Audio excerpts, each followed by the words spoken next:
They are ranked in the top 10 in the country, picked 4th in the 12-team Hockey East, the most competitive hockey conference in the country.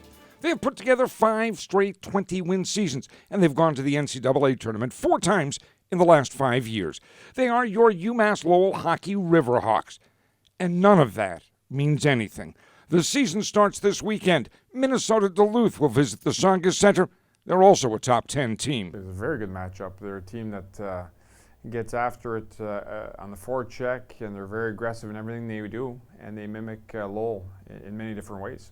I told our team this week there's no team I'd rather play than this type of team, a team that gets after it on the forecheck and plays hockey aggressively in all 3 zones. So I think it'll be a huge test for our club, and it'll be a very entertaining hockey game for our fans.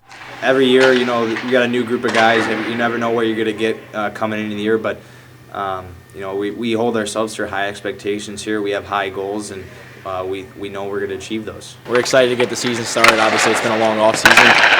The boys are ready to get going finally, and the atmosphere on Friday should be unbelievable. So we're looking forward to seeing everybody in the seats and just getting that first puck drop. Just playing hard, fast, and discipline every day. That's kind of our motto, what we do, and we just got to show up every day, ready with a workman-like mentality, ready to play, and just come out and work our hardest every shift. We have great expectations of each other. I think we expect you know, the ultimate effort every single night. We expect responsibility away from the puck. We expect to come out and compete every single time we hit the ice, whether that's practice or games. Yeah, every year there's several question marks, whether it's power play, special teams, goaltending, forwards. This year there's just different question marks, and every weekend we can answer a few of those as we go along. Last weekend I enjoyed the effort.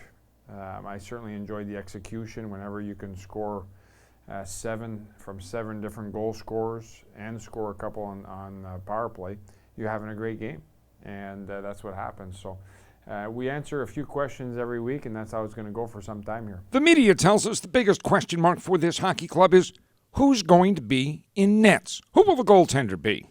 There are 4 candidates, and as far as the coach is concerned, this is something that will work itself out just fine. However, you have to let these kids grow up, let them go through the process, and let them compete. It'll bring out the best in all of them, and we're anxious to allow that process to take place and encourage them, let them make a few mistakes, and let them learn from them. So it's certainly a great process for these kids to go through, and we're looking forward to allowing that. This team has been extremely successful over the last 5 years. Players know that, but what sits with them is not the successes. What sits with them is the last game of the year. They want to win the last game of the year. They haven't done that yet. If you win the last game of the season, obviously that's what you're looking for every single year. And this year, obviously last year we didn't get the finish we were looking for, but you know, we did some things over the off season, and we're ready to go get that banner this year. Obviously, our end goal, you know, is to win that last game, win the national championship. So, you know, losing, it really stings, and it really, you know, all you can think about is that one game we lost throughout the whole off season. So it's really resonated with us and stuck with us. You know, when we're skating this training camp, when we're working out in the fall, it really stuck with us. So I think that's something we're going to use as motivation here. Key for us is to play a Lowell-style game, is to embrace kids that fit us, fit our style of play, and fit that tenacity and that relentlessness that we need in order to have a chance of success.